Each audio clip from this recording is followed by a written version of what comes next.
As a chef, meron akong universal dough recipe.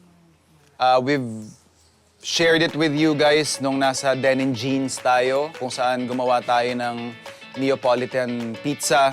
And I'm basically going to do the same dough, pero this time, imbes na open-faced, kagaya ng pizza, gagawa tayo ng parang sandwich.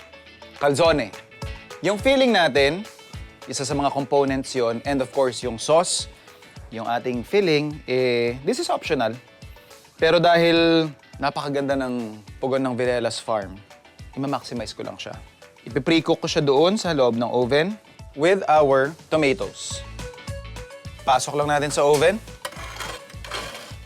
Now, for our dough, we're also going to add our yeast. So, yung dough natin, kung mapapansin ninyo, hinaluan ko lang siya ng yeast, ng tubig. Pero in fact, kailangan mo pang lagyan ito ng salt. Ang ginagawa ko, hinuhuli ko talaga yung salt. Bakit? Ang tendency kasi niyan is nagiging maganit masyado. So sa dulo ko talaga siya nilalagay or sinisison para at least nakapag-hydrate na ng maayos yung ating dough. By doing that, mas madali siyang mamanipulate.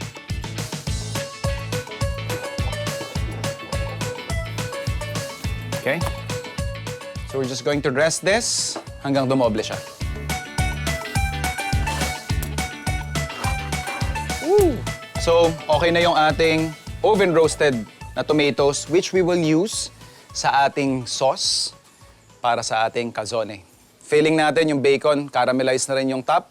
Pwede na natin siyang i-fill. Para mas mabilis yung pagluto natin, mas evenly distributed, at least dun sa baba, gagamit tayo ng pizza stone. So ito na yung ating dough.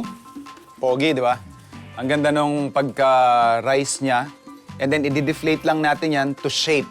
So you can use olive oil para i-handle yung ating basang dough.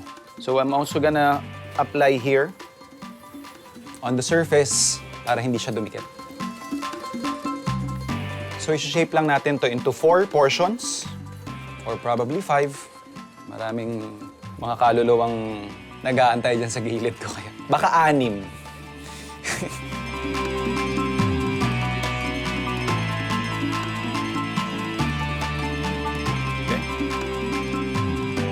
Hayaan lang natin itong mag-rest for 15 to 30 minutes.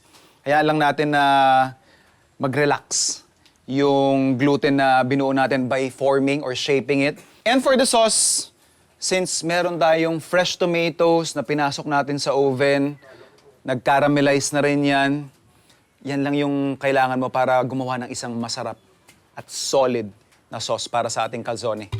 So we have our immersion blender, tomatoes, fresh garlic. So yung residual heat na meron doon sa ating tomatoes somehow would slightly cook yung ating garlic.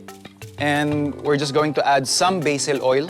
Or if you have fresh basil, pwede nyo rin sama na lang. And then we blitz.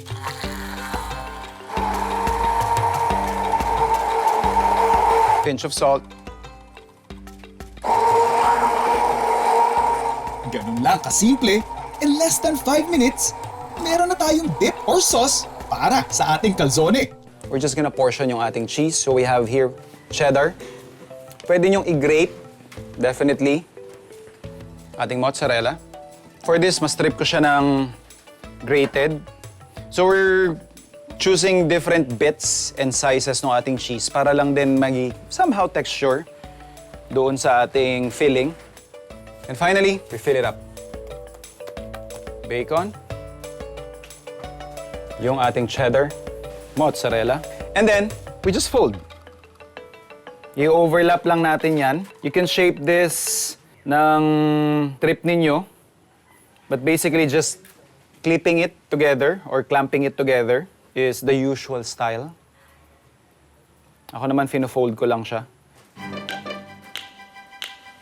Yo! Oh!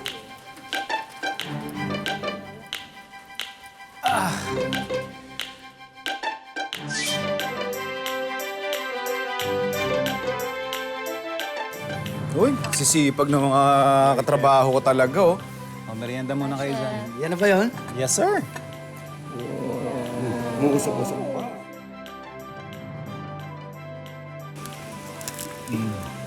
Okay, Mayo.